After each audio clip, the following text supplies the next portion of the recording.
Hello and welcome to Too Lazy to Read, the podcast where we tackle big books so you don't have to.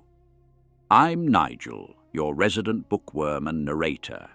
And I'm Elizabeth, the co-host who asks all the obvious questions and makes the snarky comments.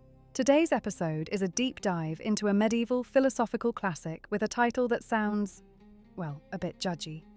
The Incoherence of the Philosophers? Yeah, not exactly subtle.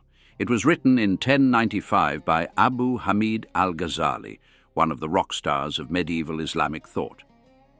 Al-Ghazali was a theologian, jurist, mystic, and overall intellectual powerhouse in the Muslim world. And in this book, he's basically coming after the philosophers of his time, calling them out for being, well, incoherent. Incoherent philosophers? Sounds like me before my morning coffee. But who are these philosophers he's roasting? Primarily two big names, Avicenna, also known as Ibn Sina, and Al-Farabi. They were earlier scholars who tried to blend Greek philosophy, think Plato and especially Aristotle, with Islamic thought.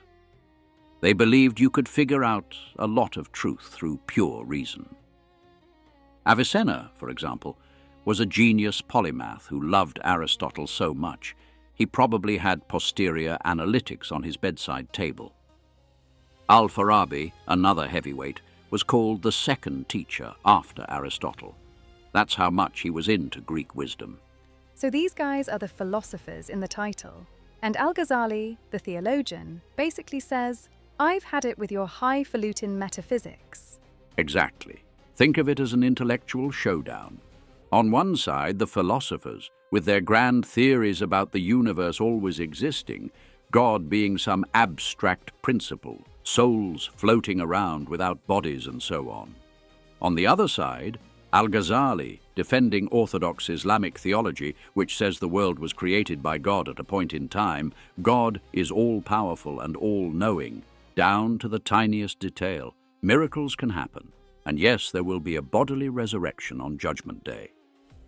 So basically, philosophy versus theology, round one, fight. And Al-Ghazali did not pull punches. This book systematically goes through 20 specific claims the philosophers made and rips them down one by one. His mission was to show that these supposedly brilliant thinkers had not actually proven their wild ideas, that their arguments were full of holes or incoherent. 20 arguments? And we're covering all 20 in one podcast. Nigel, do we have snacks and intermissions planned? We'll pace ourselves, don't worry. We've structured this episode in chapters following Al-Ghazali's own structure, so it's a guided tour through his 20 refutations. But we'll keep it entertaining and digestible. 70% insightful, 30% dry sarcasm, as promised. Dry sarcasm? Oh, that's my cue. Definitely. Also, important to note, Al-Ghazali wasn't just hating on philosophy blindly. He had actually studied the philosophers deeply himself. He even wrote a separate summary of their teachings, so he could understand them inside out, before dropping this refutation. So he's critiquing from a place of knowledge, not ignorance. Kind of like reading your opponent's playbook before a big game. Smart. Precisely. One more thing. Al-Ghazali did appreciate some parts of philosophy and science. For instance, he was fine with mathematics and astronomy. He famously said that if something like an eclipse can be proven with math and observation, trying to use religion to refute it only harms religion. So he's not anti-science. He's anti-overconfident metaphysics. Good, because I was worried he was going to be like, math is the devil or something. Not at all. In fact, he uses logical arguments himself throughout the book. But when logic-led philosophers started making claims that contradicted core Islamic teachings, he hit the brakes.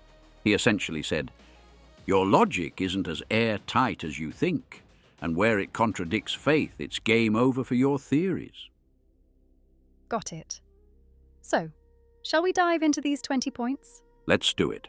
We'll break it down into themes and tackle each major idea.